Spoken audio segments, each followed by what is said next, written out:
it is a real lesson in patience and humility. Um, Neck injuries, spine injuries are no joke, and I've never had one, but now that I have, I can really begin to appreciate what it means when people say it's a long road to recovery. Neve, is there any way to quantify how close this was to even being like, catastrophically worse? Well, there was definitely a moment in the emergency room once they determined I did not have any damage to my brain, which was obviously a huge relief and much thanks to the helmet I was wearing.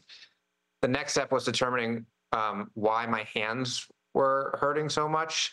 And so the MRI revealed that I had spinal damage, at which point I could tell all of the doctors very quickly realized, oh, we have to get you to another facility that specializes in spine trauma.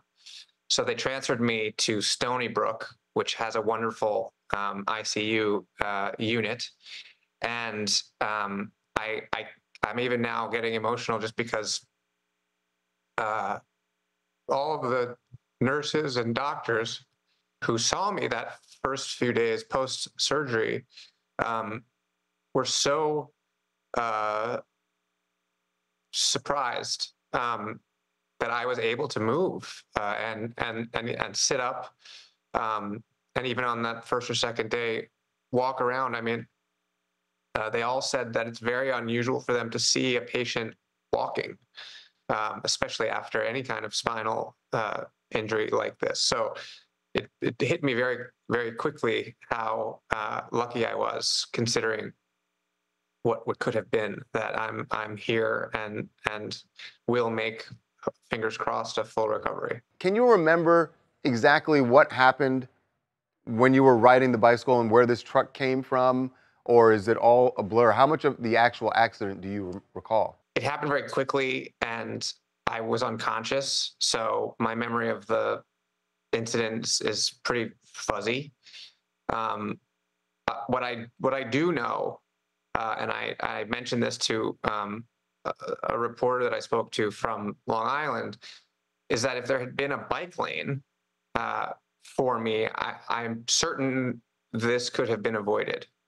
And so I'm not necessarily becoming a champion for bicycle safety in Long Island, but I do think it brings up an important conversation, which is that the roads need to be shared, and cyclists and runners, which is really what I am more than anything, need to have better space that's designated, because I think a lot of accidents, and I know more and more people are riding bikes now and e-bikes and running, and there's just not a good system in place for it that keeps everybody safe. We can't wait to see you up and about again because, it's, like you said, you are incredibly fortunate, and we know that you're going to make the most out of this gift you've been given. So we look forward to seeing that.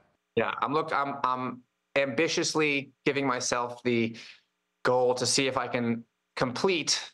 I had signed up for the Honolulu Marathon in December, and I had been training to try and set a new personal best and run my fastest marathon ever.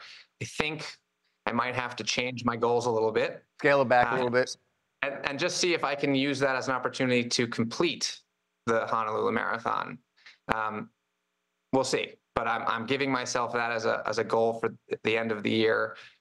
It's in December. Who knows? But I definitely plan on making a big comeback and really making the most of this.